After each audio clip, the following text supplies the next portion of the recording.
It's a vibe on Lava Lounge. 93.3. How are you doing, Ckay? I'm good. What's happening? How you been? Well, I'm okay. So nice to see you in this country. It's like you just went globally and, we hardly see you in Nigeria, in this part of the world. If we want to see you, we have to, take the plane or the jet. How has it been so far, by the way? Yeah, it's been good. It's been blessed. I've been on the road for a while. Wow. How long has it been, to be honest? How long? Like a year now, actually. Bro. Yeah, like play has been. Play. Oh. Yeah, and I've been, performing here and there, and it's so amazing to see how far Afrobeat has gone. It's ridiculous. Like, these days when you're in the club or you're in a festival in, let's say, Germany or London, it's almost like you're in Lagos because you're hearing the same jams. Yo. You feel me? So that's so crazy, and it feels good to be back home, here in Lagos where it all started, and I just dropped my first album. I kind of wanted to make a point to drop it in Lagos because this is the beginning of everything. So I feel like as much as I'm global or all that stuff, it's very important to remember where it started, So, released my album, Sad Romance, my first album, and I'm really, really excited. Your genre is emo Afrobeat. Yeah. How did you come about that? Yeah, I mean, first of all, it was very important for me to kind of specify my niche of sound because it's not the usual sound. It's not. I like to convey my emotions through my music and my experiences through my music. And from my observations and everything I've seen, the effect the music has on people is that it recreates those emotions in them. Like, when people tell me how they feel when they listen to my music, they're basically describing the emotions I felt when I was making the music. Plus I'm a Cancer. That's my sign. So I'm a generally emotional person. So it just shows in my music, from the instrumentals to the delivery, the way I sing, the lyrics, the type of lyrics I write, and all that stuff. So okay, so would you say you have a target audience? Like your music is just for this kind of people, not for everybody? Not really. So here's how it works. I do have a target audience, but my music always transcends from the target audience to everyone else too. And the target audience is my immediate fan base who understand my music to the deepest level. And I would say these people spread the gospel of my music to everyone else, and everyone now later understands the cruise. Speaking of music and musical instruments, do you play any other instruments apart from the piano? Yeah, I play the guitar as well. Oh, interesting. Have you always been musically inclined, say, since you were a child? Yeah, actually, I started to learn the piano when I was like 7 or 8. My dad taught me, and I started to produce and write when I was like 12. And that was also around when I started playing guitar as well. But I'm self-taught. I'm a self-taught guitarist. Okay. But piano, my dad taught me. Right. Awesome.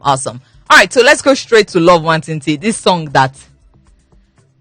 Did you expect that this song was going to be this huge? I mean, it was released in 2019, if I'm correct? Yeah, late 2019. Late 2019. And it looked like... I mean, it popped at that time. And then in 2021, we see this song again. And this time around, it was bunch of abroad, bunch of global.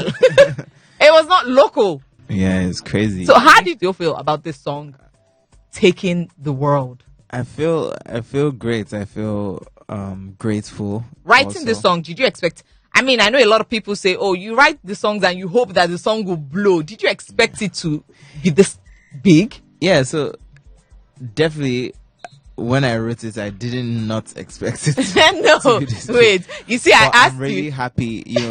There's many times, you set out to do stuff and have expectations. And, the way life is, sometimes your expectations don't always happen. Yeah, But yeah. I'm just grateful that in this case, my expectations happened and even more than my expectations. I was gonna say that. Did you expect it to get on a global level that everybody, people from Uzbekistan, are dancing to Love One Tinti? Yeah, it's crazy. You know, it's quite mad. Like I feel like Afrobeat is going so crazy right now, and for me, I'm really really excited about this because, you know, it's one thing for the music to be big at home. You know, it's cool, but then it's even more cool when you see people who want to know what is Nkwobi. They want to know what it means so bad. Yeah. You know, everybody wants to know our slangs. They want to know our food, our fashion, everything, because African music is just getting there.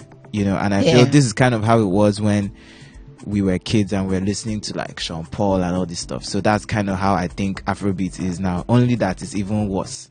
Or rather even better. It's better, like yeah. So it's so crazy, and you know, I'm really excited for the times we're in right now. Your album dropped last week, the 23rd to be precise. Friday. And Friday. Yeah, 12 a.m. Friday. So it's a 12-track album. And how long have you been working on this project, by the way? I've been working on this project for about a year and a half. Okay. Actually. Okay. Yeah. Like. So why did you choose to drop What Are We and You first? Yeah, because I felt like it was going to give a bit more context to the direction of the album. Because yeah, like the whole idea of the album is telling a story of a toxic, unfortunate romance. Yeah. But now I felt like the only way I could explain that to people was to release a few of the toxic songs first. Yeah. Okay. So sad romance. Why? What was happening to you at the time you were writing this album? Please give me the tea. Between you and I, this is a safe space. It's not a safe space. It is a safe space.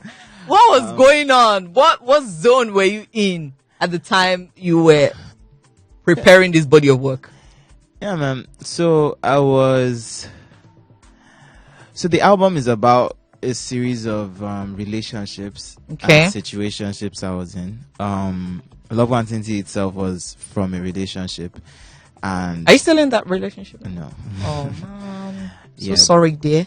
Yeah, but it's cool. But yeah, so basically from there to the next one to everything that happened in between is all, you know, the stories of all this is told on the album. And it's not a very linear situation where everything is nice and rosy all the time. Like you know, relationships are nice, they're good, but they're also not so good sometimes. They're ugly, sometimes it's toxic, it's mental. But I feel at the end of the day it's still part of the beauty of what love is and what romance is.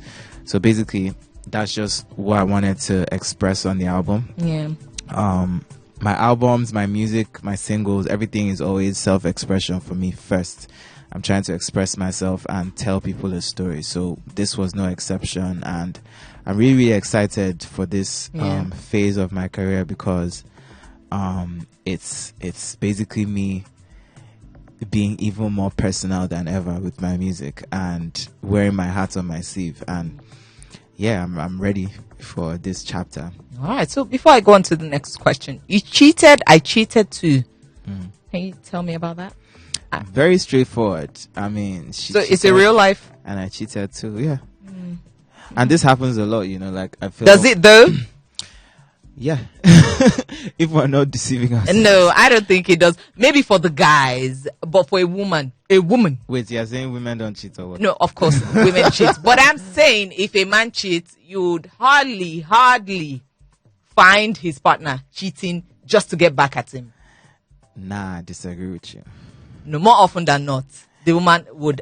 She might just go crazy, but cheating back, I don't think so. You'd be surprised. I don't think so. Cheating back, I don't even think men cheat back. They'd rather just leave. Like that's it. They're done. So here's the thing. This is in an ideal world. Yeah. What you're saying is in an ideal world. Okay. So what world are we talking about? Yes, the real world. Nah. In reality, many people, like Shit in back. relationships, they're either aware their partner is cheating on them and they're also cheating because they either don't want to leave the relationship or nobody wants to step up to break up the relationship, or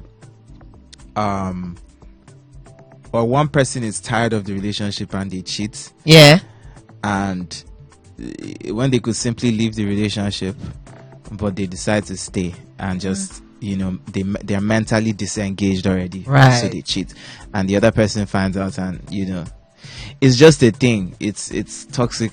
I see what you're saying. Crazy, but it happens. I see what you're saying. All right, so you featured Ira Star, Davido, and a couple of other people on that body of work. How did you know who was perfect for which song?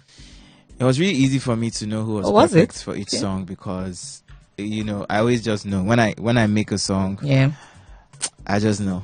Like, for instance, what you have a close personal relationship with all of them. Okay, do, and that's a very important part of me collaborating. I don't believe in collaborations just being 1 + 1 + 1 equals to collaboration.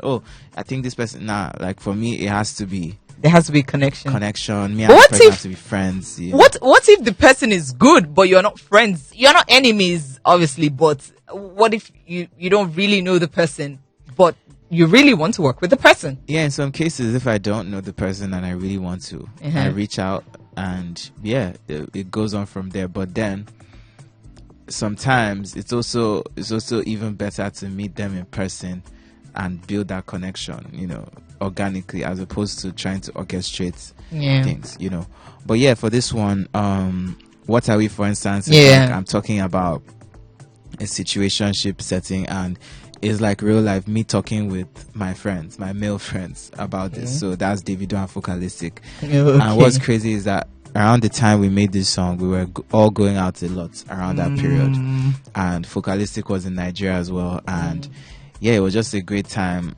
And we recorded the song, and we recorded it in Lagos, by the way. Okay. And every other song, Ara Star, she's a really good friend of mine, and this is the second time we're linking up to make a record, and she delivered, she killed it. As always. Myra Andrade, she's Cape Verdean. Okay. And she's someone that I really love her music a lot. I've been listening to her music for a while. And I always wanted to make a song with her, and it took us like almost 2 years to finally make the song.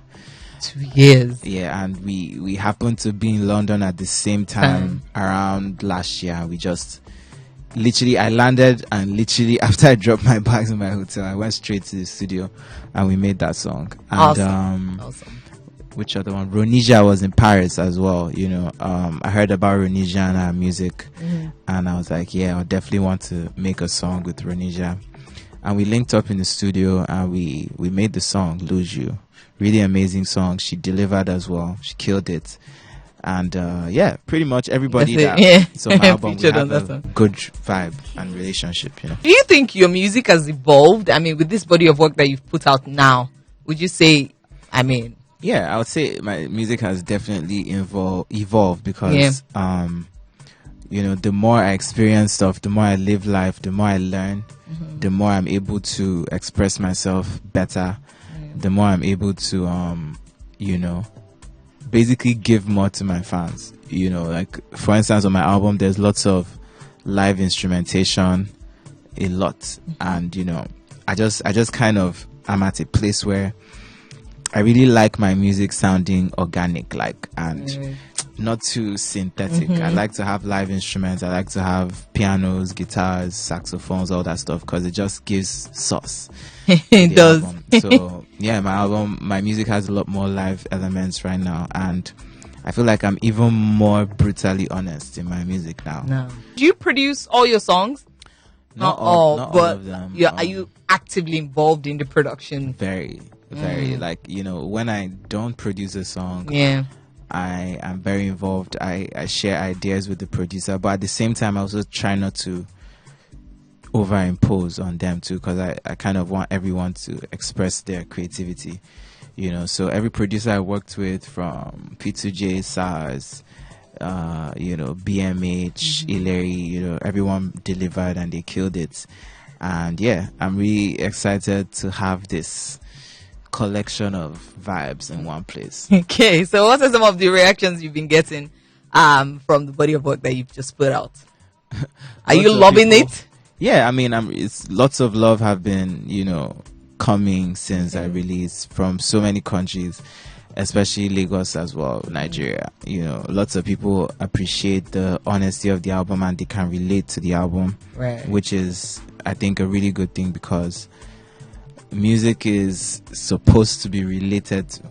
You're supposed to be able to listen to a song and relate to what is being said. So I think that's really, really good. And sonically as well, like it's a very forward album in terms of sonics. Like I feel like there's no point me making music if it's going to sound like everything else. Yeah. So I like to always try and push boundaries and try different sounds, and it's always a pleasure when people actually like relate to those sounds and appreciate it so much. Okay, thank you so much for stopping by, Ckay. It's been amazing having this conversation with you. Final words for your fans.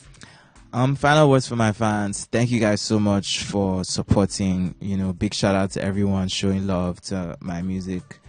Literally, I feel like you guys supported me till this point. Yeah. And yeah, like I feel like you guys will support me till whenever. So keep supporting. Definitely. I appreciate you guys. Thank you so much. All right, so Ckay, we're going to play Madu now, but I want you to introduce the song. Can you do that?